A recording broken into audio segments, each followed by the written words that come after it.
Hey guys, welcome back to Electrical Car Repair Live. Thank you guys for watching and subscribing to the channel. In today's video we'll be working here guys on a Dodge Dart, and if you have a Dodge Dart and you have problems with your power windows not working guys, or the power window switch not working, the master window switch, stay with us and we'll explain which fuse you need to check.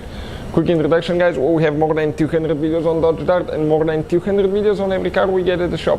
Why we guys do all that? Because our mission here at the shop is to save you as much money as we can. So please guys take advantage, subscribe to the channel, like the video, hopefully you will find the information helpful.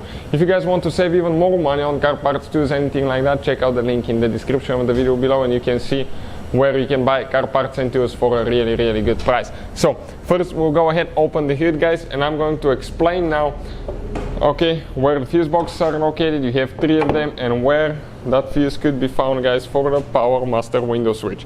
So now right here, we're going to open the door. This is the power master window switch guys. That's the one that we'll be looking for the fuse. Now you have 3 fuse boxes. You have one on the front, but actually guys that fuse is not there, and unfortunately it's not right here, so we're out of luck. Let me show you where it is guys. Very hard to reach location. As you can see, we have that cover under the steering wheel completely removed. Why? Because there is a hidden fuse box. This is part of the BCM module. This is the cover right there. If you want to see how to remove it guys, we have the video on the channel.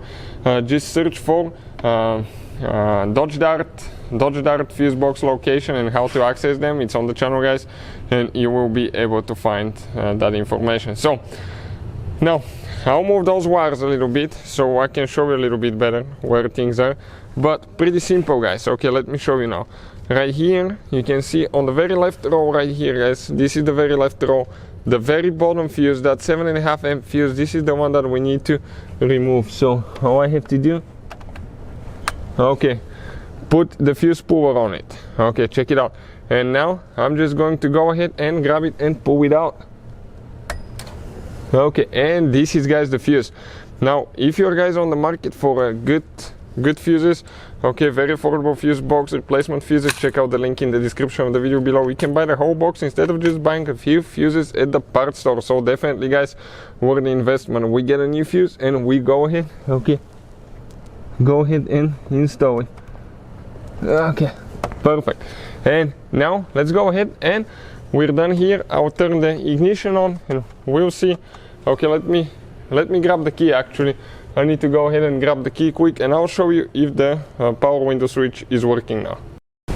So I grab the key, I'll turn the ignition on. Ignition is on guys, and let's give it a try now. Yep, definitely working. And let's try the other one now. Perfect, this one working as well. So hopefully guys the video will be helpful to any of you trying to do that. Thank you guys for watching. Please subscribe to the channel for more videos, and see you guys next time.